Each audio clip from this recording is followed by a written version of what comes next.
I think there's a possibility to have a psychedelic experience. It's inborn. These psychedelics, very similar compounds are in our brain. And all the compounds which you find in the plant kingdom, only the psychedelics are so closely related chemically to these brain factors, which we already have. We speak about the paradise of childhood. When I have the vision and a beautiful experience as a child, it is no wonder, because we have these compounds already in our brain.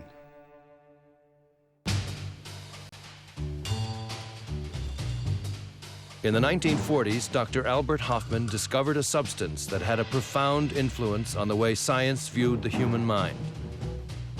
D-lysergic acid diethylamide, or LSD.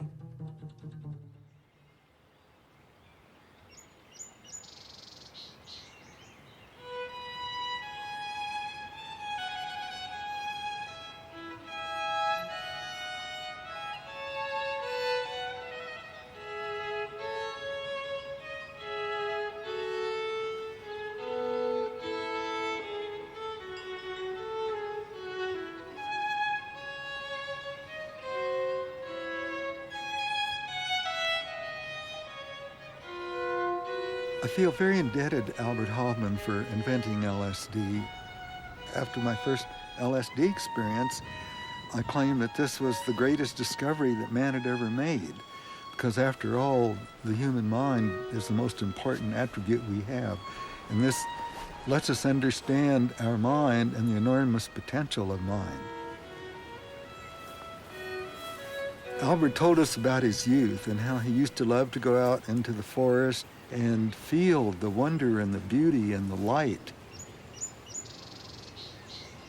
He actually sensed a light in the forest, and he felt exalted. I was walking in a beautiful May morning. Suddenly, I stopped and I had the feeling everything had changed. The wood was beautiful, beautiful green, and I had the feeling that I saw now the wood as it really is. And I had the feeling I would be included by it. I had a feeling of happiness I had never had before. And this gave me the security that if you have open eyes, you may see the world in a different way. I mean, you see it as it really is. Wonderful.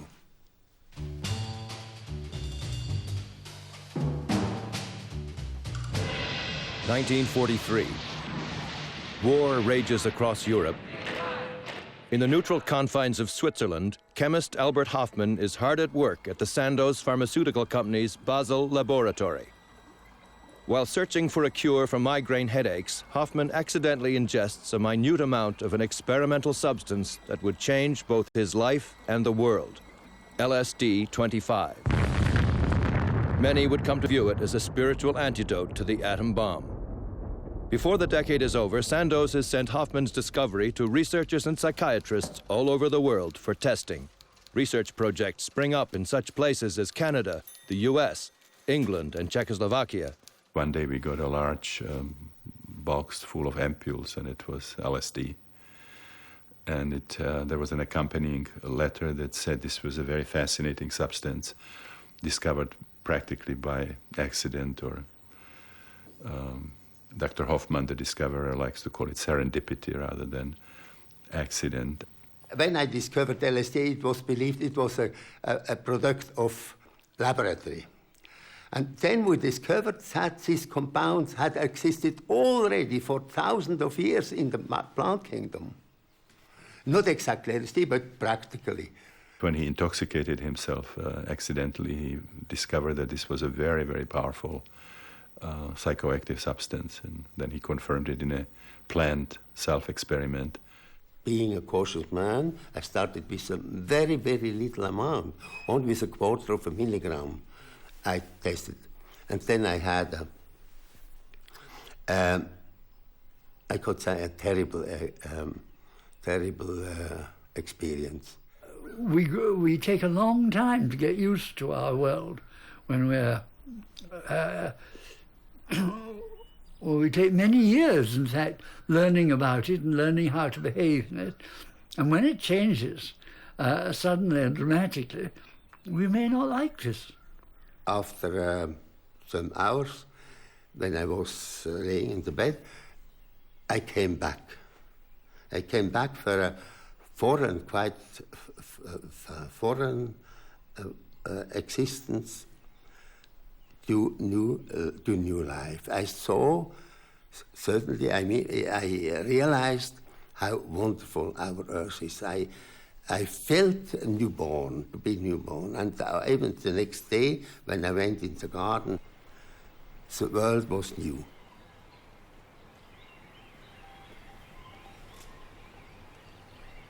Just what is LSD and what does it do?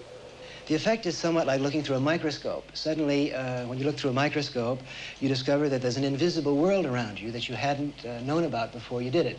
The same thing is true with a psychedelic drug. You're aware of processes that are going on inside your own brain.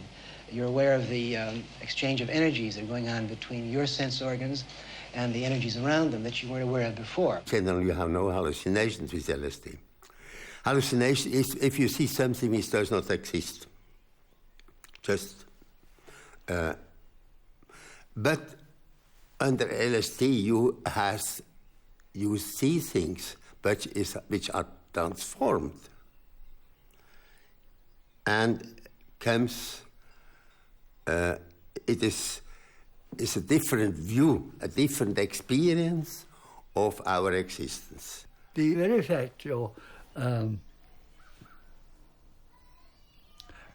senses change means that you're faced with a lot of new and quite unfamiliar problems.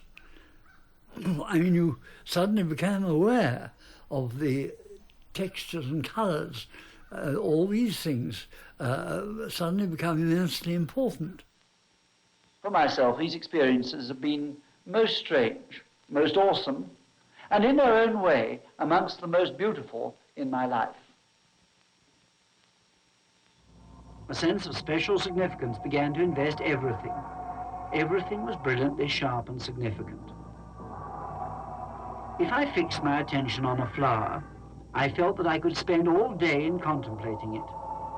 Phrases such as, "I've seen with the eye of the world," "the eye of the newborn and the new dead," sprang to my tongue, apparently without construction.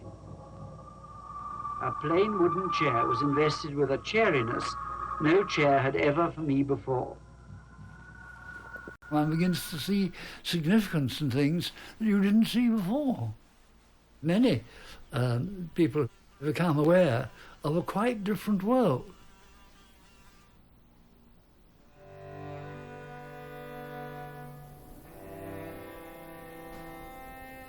Saskatchewan is a very large place, and a lot of it's empty. I spent many years in Saskatchewan, which I'm in an ambivalent way very fond. I went there as clinical director of this large mental hospital.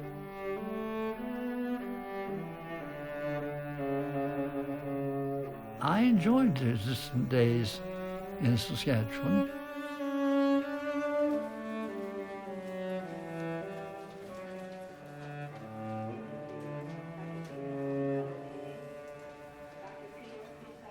New chemicals allow us to experience some of the unbelievably unpleasant and sometimes quite terrifying mental agonies of the schizophrenic patient. To some extent, to put ourselves in his shoes for a few hours. These people have terrible experiences. That's why they're so tense. We know that seemingly small errors made in caring for them will cause that tension to rise. It was a bad hospital. Every time you went there, you were surrounded by people who were yelling and shouting and gesticulating and making all sorts of noise. And they were very sick, unhappy people. On the grounds at night, there was always shrieking and crying and screaming. You could hear it all over the place. Terrible place. It really was. We found ourselves landed with this decrepit hospital and a demoralized staff. As it turned out, they were a lot better than many people believed. They were decent and humane prairie people, and they did a very good job. Dr. Abraham Hoffer, biochemist and psychiatrist, heads our research team at the University Hospital in Saskatoon. Abe and I met because of my interest, what became his interest in schizophrenia. He was an admirable chap to work with. He's a prairie born, and the other very important point was a lot of things that he was tremendously helpful to me, because my old predecessor would say, he said, "You don't understand the Canadians of the prairies." And having got Abe as a reference point, I was able to produce many astounding refutations of this. And you could produce them on the hoof, as it were. I've always given Humphrey credit for the immense contribution he made. He was the single most important catalyst. Had he not come to Saskatchewan when he did, I doubt I would have gone into this field at all. And my guess is that I would have become a straightforward, standard, conservative, orthodox psychiatrist. We are able to hold our world constant. For the schizophrenic person, this constancy breaks down, or begins to break down, which is worse because of the uncertainty. We've conducted hundreds of experiments using different substances to produce schizophrenic-like symptoms in ourselves. I put myself through more than 15 experiments using everything from ololuqui to adrenolutin. Once we began getting a little more money, we didn't get much more money, but a little more money, and the conditions really improved quite a lot. Tommy Douglas, he was a man of tremendous vision. It made sense to him to say that schizophrenia keeps a lot of people tied up for years and years, and nobody knows what causes it, and nobody knows how to cure it, and maybe there's a better way to go about it. And so they set up a project, and I was caught in the project. It was great. So we had everything going for us at that time. It was a series of coincidences that probably could not happen again.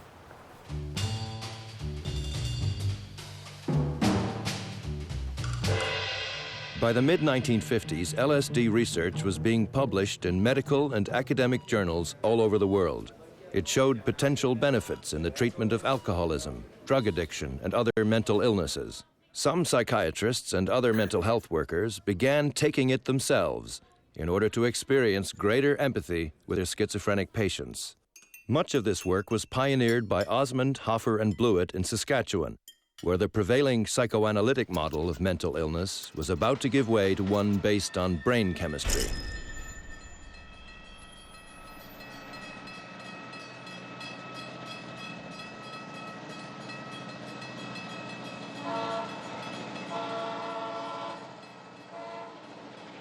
Dr. Humphrey Osmond, it was him that first said that when you're working with LSD, you have to start with yourself. And you should, to put yourself forward as knowing something about LSD until you'd taken it was almost criminal. And he sort of laid down the ground rules of research with LSD in the province, and they were very sound. This is compared to the research that was carried out in other centers.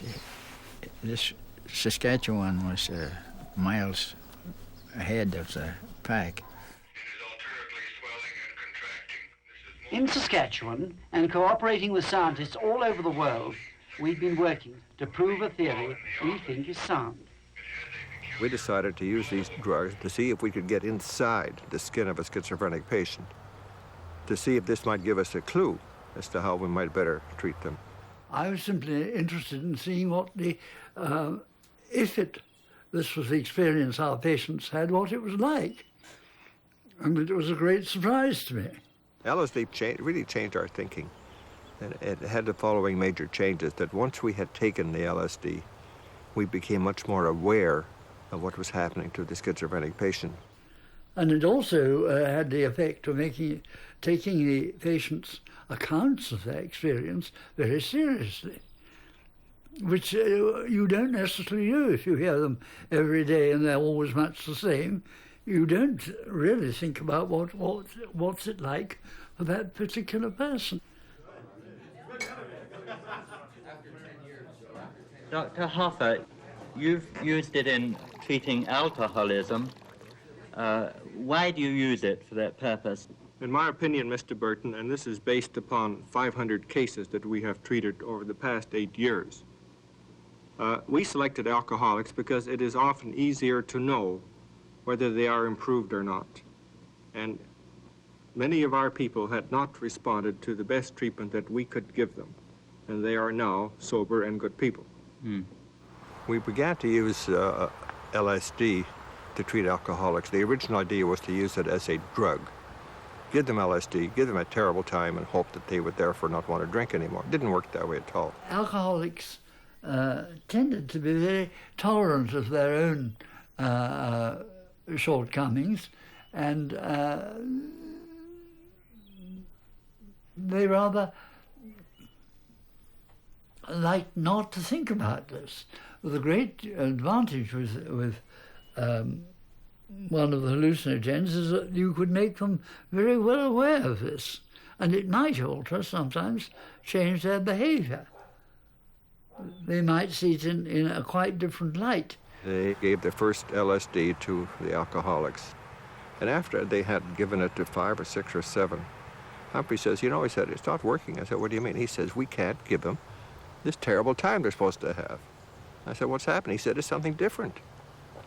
And he began to describe what was happening. He was describing a psychedelic experience. Under LSD, some of them sometimes would get the idea that perhaps they really were mistreating their own kin. And that is a powerful incentive to do something about it. It's not thought to be a good idea to persecute your own family, unless the family liked it. And presumably, if they took a dim view of your drinking, they didn't like it. These experiments have helped us to experience something of how these ill people perceive the world, its dimensions of time, space, and color.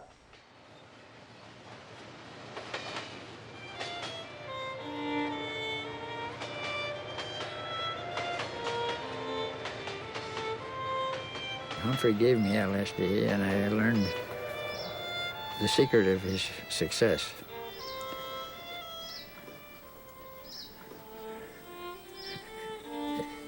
It's all on the inside. It's just looking for you.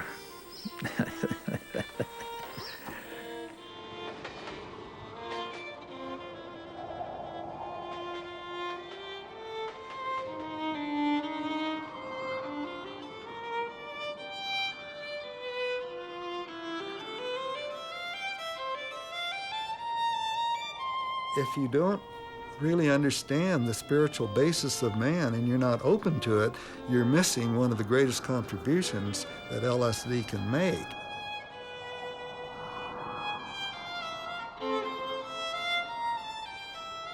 Well, Hubbard came along and demonstrated a whole new way of using it based on spiritual realization.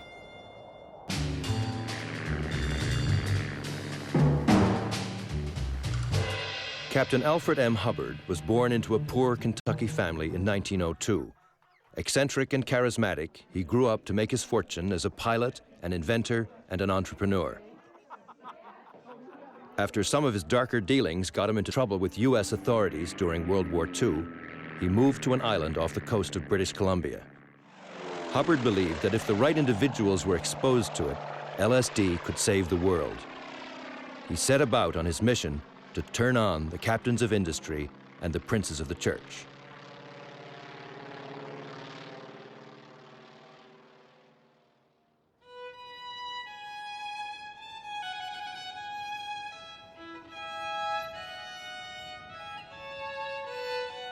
In a good LSD experience, what happens that as you resolve your inner conflicts and the loads and the barriers that have developed, and you begin to reach down into the depths of your own being, you see more and more levels of being, more and more levels of understanding. Often we like to blame our feelings on other people and what they're doing to us. But if I feel it, it's my feeling, and I have produced it, and I'm the only one that can resolve it. And fortunately, these substances allow you to see and recognize this and resolve it.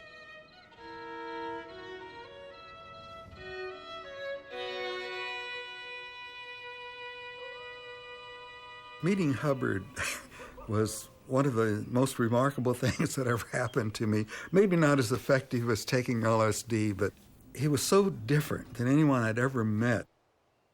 But the thing about him that was also very different was he radiated an energy that I could feel. I don't think ever before in my life I'd ever felt anyone, but I could feel his energy, and I just felt so good in his presence. He had a religious vision that he was working on behalf of the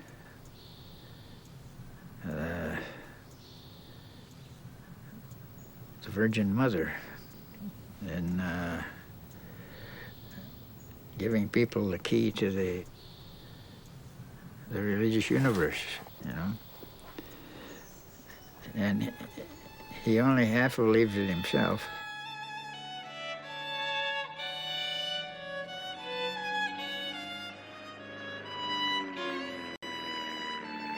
But he was the most unlikely man to be on a religious mission that you could possibly imagine.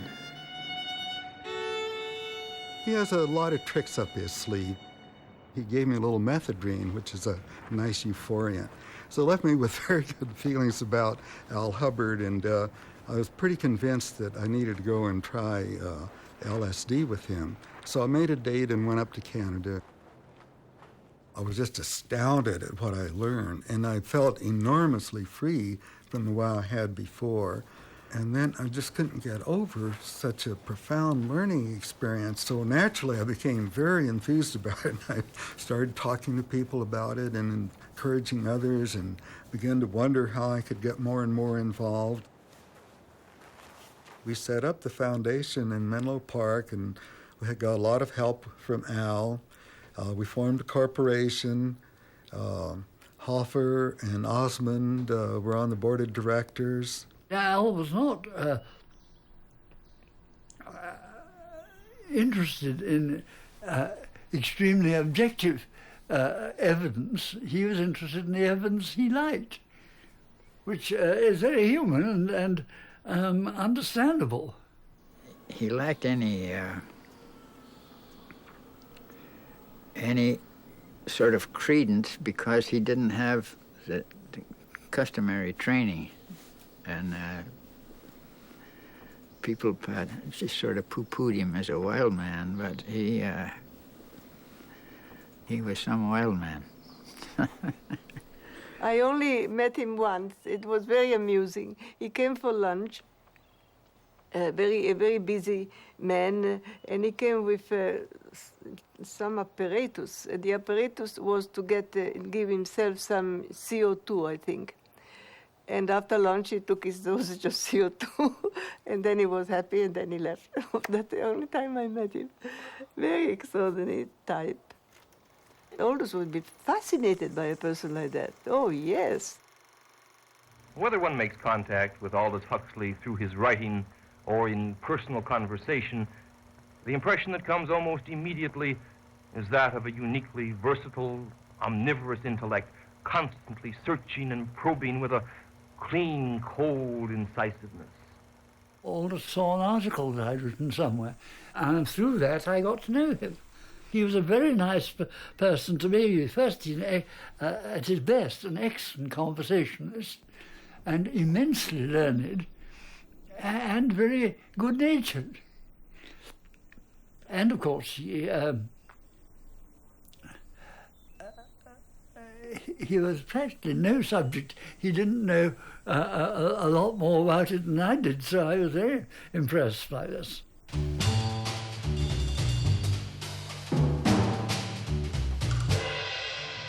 The start of the Second World War found eminent British author Aldous Huxley writing screenplays in Hollywood, California. While there, Huxley explored Eastern mysticism with such luminaries as Gerald Heard and Alan Watts. He wrote to Dr. Humphrey Osmond after reading an article about mescaline that the doctor had published. They struck up a friendship that would last until Huxley's death in 1963. But it was during their first meeting in 1953 that Osmond gave Huxley his first psychedelic experience, which prompted the author to compose his famous essay, The Doors of Perception. I didn't really want to end my career as the man who'd driven Aldous mad. It wouldn't have been a good start. But in fact, we had a very pleasant time together. And also, I don't think I made any very great blunders, so that Aldous liked the experience, it interested him, and I think he liked to think that this was contributed something to scientific knowledge too. The point that interests me is that whereas the ordinary everyday experience is of course absolutely essential most of the time, it's not the only possible experience. There are also other types of consciousness, I mean the artist type, the mystics type and so on, which have empirically an enormous value and may help people to live less self-centered and more charitable lives and more understanding lives. Aldous and I would give this session to a friend or to someone who wanted, and the preparation for session was very, very careful. The day before, we didn't do anything. We just fixed the house very quietly. The day of the session, there was nothing except that, and even the day after. So there was a 3-day thing because, as Aldous wrote in Ireland, the session is a gratuitous grace. It's what you take away from there, a gratuitous grace. Something's given to you for nothing, not that you merit it. You just are lucky and get it. But what you do with it afterwards is what counts. Nothing is easier than to formulate high ideals, but few things are more difficult than to discover the means whereby those ideals may be implemented. One has to dream, but one has to dream in a pragmatic way. I think Huxley enjoyed Hubbard. Hubbard was very excited about the potential of LSD. He felt a mission to the world to bring this and have it spread. One of the things that the two of us planned was to hopefully reach the place where we could set up treatment centers around the world. Eventually, Al set up a place in Vancouver, which was a place to give people LSD with a proper kind of setting to make people feel at home and encourage them.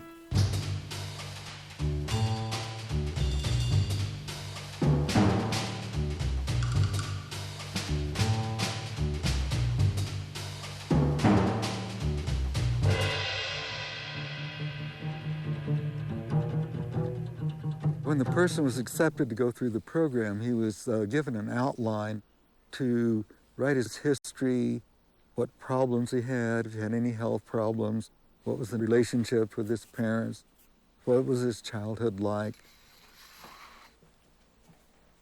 So then they came to the session and some introductory remarks were made. The importance, for example, of just releasing to the experience and knowing that they had help and could ask questions. and then they were administered LSD. And then we would lie them down on the couch.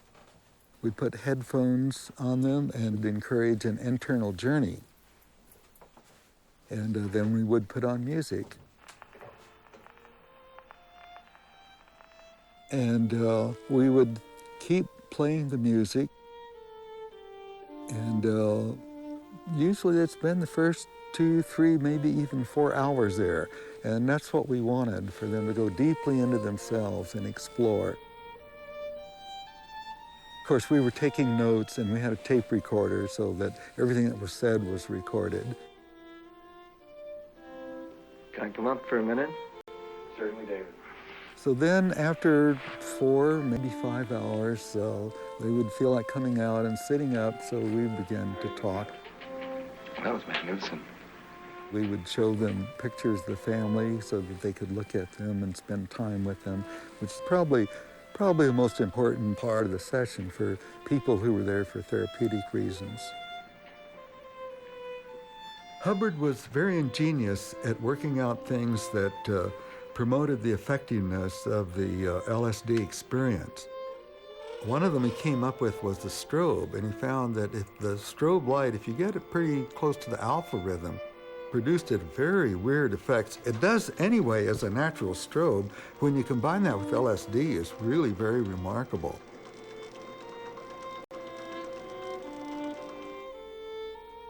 Looking into the mirror is one of the most powerful things you can do, to look at yourself. And of course, at first, some people really draw back, you know. I've seen people even frightened at the image of their mirror, but we encourage them, just look, just accept it. And as they do, they begin to see more and more. And if they go far enough with this, they begin to see their inner self. One of the most powerful artifacts that you can show to a person when they're under the influence is a beautiful red rose that just partly open. It hasn't fully opened yet. For many, the rose comes to life, and they actually see it breathe. They can actually see the petals open and close. We would always have arranged for a sitter to take them home, and the sitter would take them home and sit with them until they went to sleep. People had a sense of being dropped. They came for a few times afterwards, and then we didn't see them anymore, and we'd paid such close attention to them ahead of time that they felt sort of neglected. There were several people who'd gone through the process who were sort of typical leader types, and they formed groups so that people could join one of the groups, and they would go to the group, say, once a week, and they'd share experiences with each other. My feeling was in this that if you're sort of looking for paradise after this experience, you begin to realize that it's right here, wherever you happen to be, like where we're sitting. You make your own heaven and hell.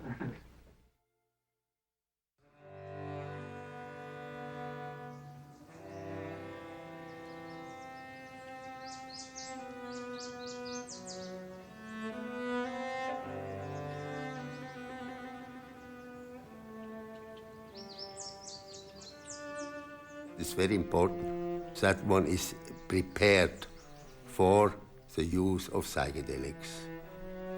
It is not just fun, it is a very serious experiment. Psychedelics allow you to do things, but you only do the things that you really want to do. And if it's something that you don't want to do, then stay away from it. It's not for you. So intention is the bottom line. As a matter of fact, I think intention is the bottom line in life anyway, for all of us at any time. When you think about ritual, traditional ritual ceremony, that's just the purpose of intentional use of arranging the set and the setting. It's not that ritual per se has any value, but it has value depending on the intention and the set and the setting that's behind it. Set is what you bring to the experience. You bring your life experience, you bring your memories, you bring your unconscious material, you bring your aspirations. Some people may have a much better set and sail very smoothly through these experiences. Others may have very difficult sets and may have to work harder and maybe be a lot more uncomfortable before they get things resolved. Setting is also important, and setting is the place where you have the experience. It's your surroundings, it's your companions, and these things are very important. The approach to give an L.S.D. session was extraordinarily thought out, careful, respectful, loving, and it's also self-effacing. Because the most difficult thing if you are a guide is not to have opinion, to let the person give whatever he feels, whatever he sees. And so it was completely different from what happened 4 years later, where that was given in its street, and it was very upsetting.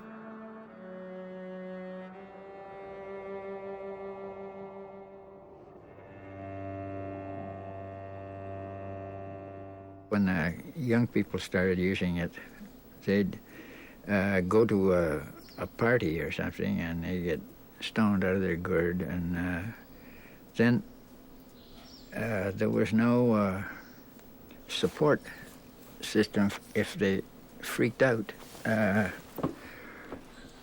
and they'd end up in a mental ward somewhere and get a shot of niacin or something to pull them down, and that wasn't very effective way of getting them to consider what they were learning. If the setting is threatening and frightening, or if the people involved suddenly shove off in the middle of it, the person may get very frightened. And then you've got anxiety, which is no longer controlled by the normal means of controlling anxiety. It just goes on, and they may panic. And that, of course, has happened.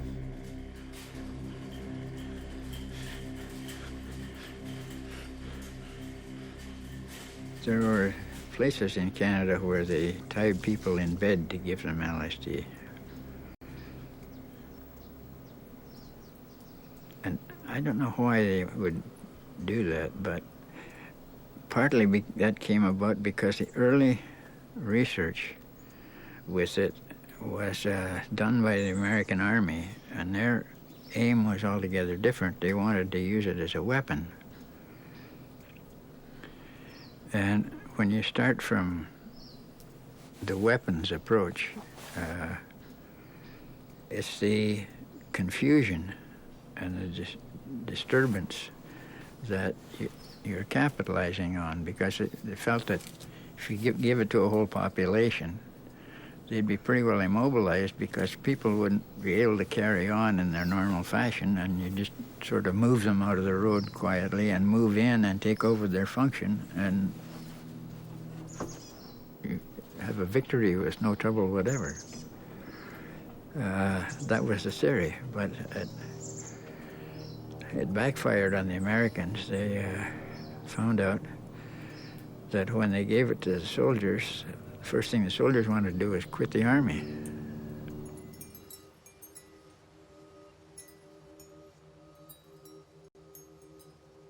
We teach the science and art of ecstasy. We teach people how to turn on or how to go out of their minds. By turn on, we mean to tune in, to get beyond your routine ways of thinking and acting and experiencing.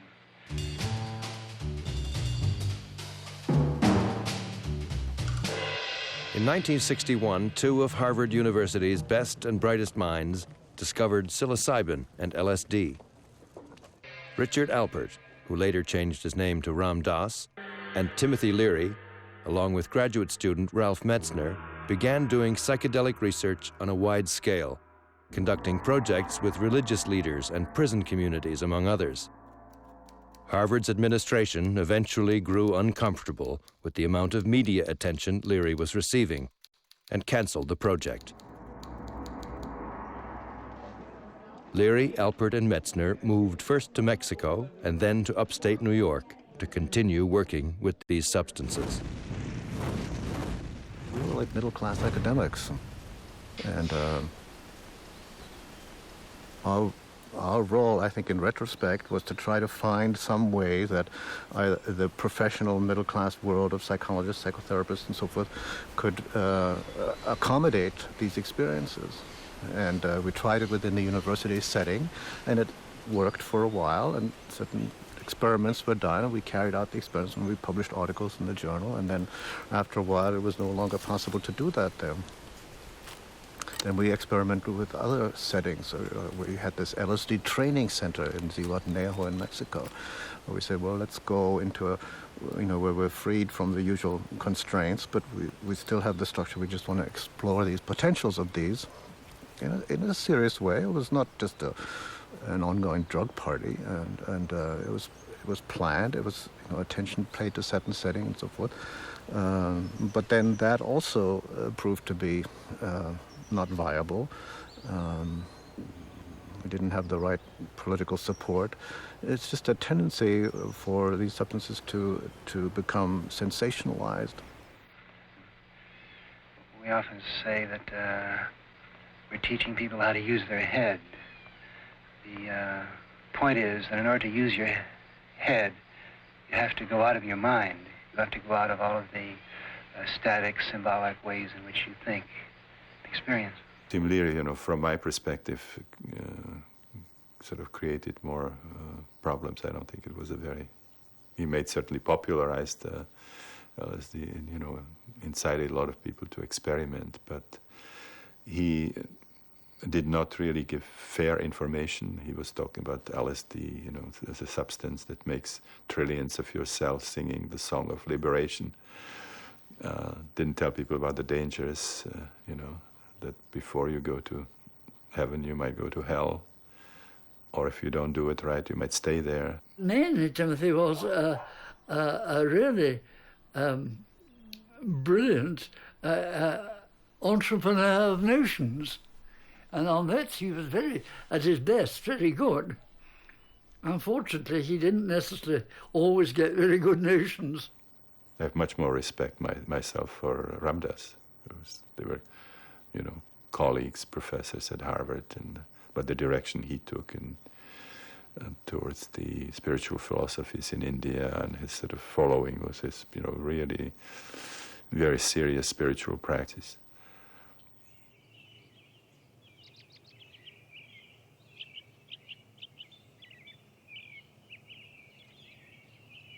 I was more using psychedelics to clean myself out.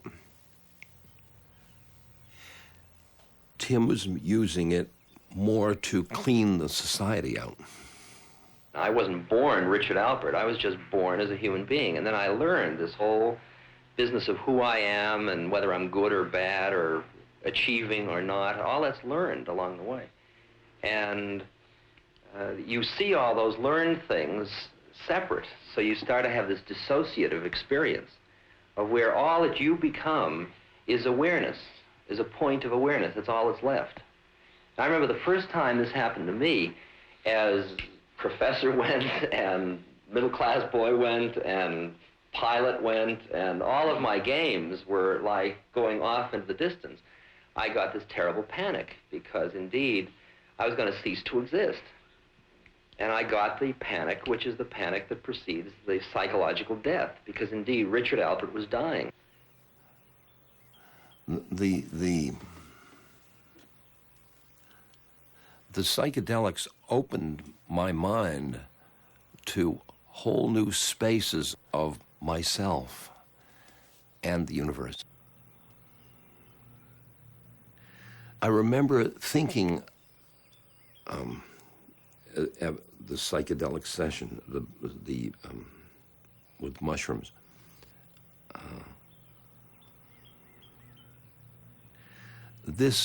What I'm experiencing now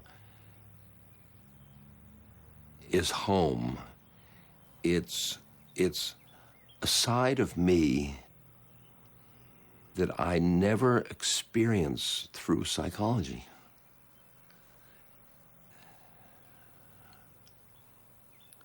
It's like a new level of my being. And I got so excited. We think of ourselves as members of a very traditional organization of men who have been asking the question, what's what, and who is man, and what is this energy process all about? Leary didn't think the institutions could possibly work. They're too encrusted. They were not open-minded. So therefore, he had to carry out this plan that they had engineered. And I said, I don't think you can change except through our institutions. So he said, all right. He says, I'll shake them up, but you stick with the institutions and see if you can get it accepted in that way. I think we have to see that the people who have broken out of their culture, the seers and the prophets, are essentially right, and that unless we follow their advice and follow it awfully quickly, we're going to be making an appalling havoc and mess of our world. Aldous was, telling us to keep psychedelics quiet. And Timothy, he was like a wild adolescent. Aldous certainly felt that it should be reserved for people who want to do it, since it's rather arduous at times. And Timothy, I think, his sort of populist approach was much on the fact that it was what he wanted to do. What he did was he put his head down and he charged the American Medical Association head on. Bang! And the American Medical Association is more powerful than Timothy Leary, and they hounded him till his grave. But he had more effect than they did. His role was to popularize it. And at the end, it became impossible for those of us in research to use it, but it became easy for anyone else on the street to use it. That's what Leary did. By the mid-1960s, LSD was a household word. It became synonymous with the counterculture and was blamed for the unrest caused by the civil rights movement, the women's movement, the ecology movement, and the rising tide of protest against the war in Vietnam. The USA banned LSD and pressured other countries to do the same. This has resulted in a situation in which LSD continues to be available on the black market, while legitimate researchers are forbidden to experiment with the substance. The supposed ban didn't work. LSD, or rather similar substances, are spread wide over the world, and people are very ingenious. I mean, they discover how to find out how to make things like this. Some of them, what they make, are dangerous and unpleasant, but that doesn't really worry the inventors very much. I have tremendous respect for psychedelics as a tool. I have seen what they have done on the positive side. I also know the risk. I know what they can do if they are not properly used. And the more powerful the tool, the more powerful potential on both sides. There are many, many ways of inducing these experiences other than substances. Although there are shamans who use psychedelic plants, and many shamans just use non-drug methods like fasting, dehydration, sleep deprivation, or the Native Americans going on a vision quest to the mountains. Some cultures use even extreme pain, physical pain. Then, of course, dancing, chanting. There's certain specific musical instruments like drumming, rattles, bells and so on. And of course the different spiritual practices. And now we have powerful experiential psychotherapies, the rebirthing, primal therapy, the breath work, they all can induce these non-ordinary states. Why is it that Native Americans are able to use peyote legally, and yet the larger white culture is unable to was unable to develop a format, was unable to develop in religion, in psychiatry or medicine, or even or recreationally or in any other way? When you look at the peyote experience, it's a church, it's a religion, it's also healing. It helps them with actual medicine, and for example, in treatment of alcoholism. It's also psychotherapeutic. It's an integrated experience.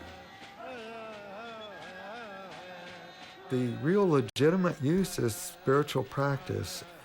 If you really look carefully at what these substances are, that is really the place where they should be developed. It should not be in the hands of doctors. The doctors don't really understand. Some of them may think that it will work out well for therapy, but I think there are far more psychiatrists threatened by it than there are those who recognize it as a valuable tool. I suspect the best thing we can do would be to ritualize this. We should have a kind of meditation centers where there would be the right conditions, the right dosages, all these factors which must be known are fulfilled.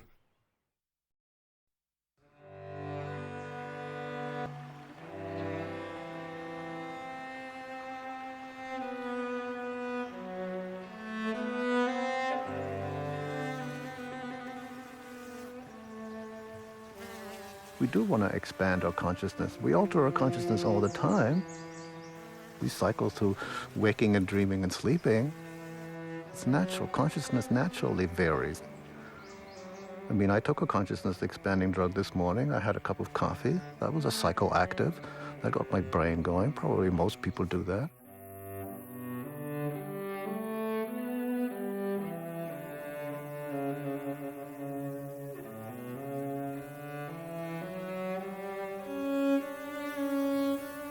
We interact with psychoactive substances and plants all the time. And the point is to do it in a conscious way, in a discriminating way, in a purposive way, to choose it.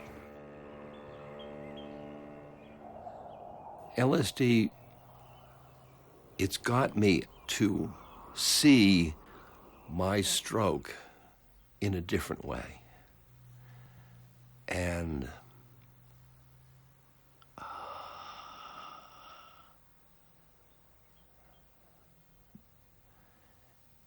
I can be happy with my life. And people, oh my goodness, getting happy about a stroke, that's LSD.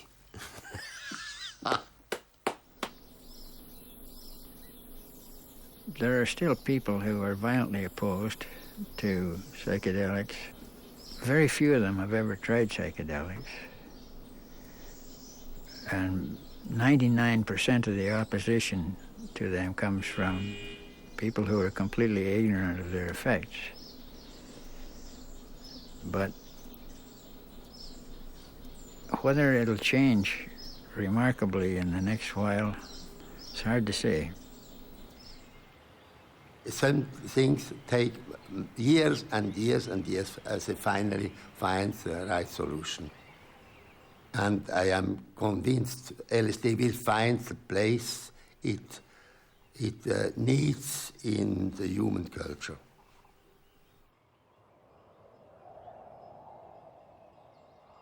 To fall in hell or so angelic you'll need a pinch of psychedelic. At least that's how I recall it, and I'm not sure it was necessarily that, but that was certainly the gist of it.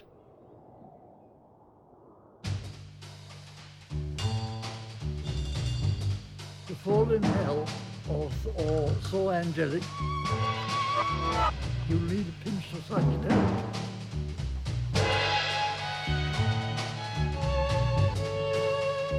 Ritualize this.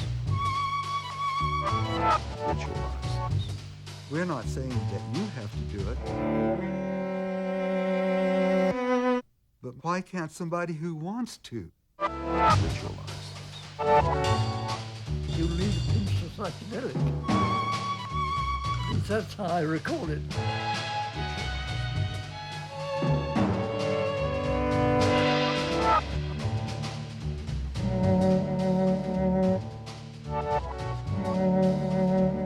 Why can't somebody who wants to?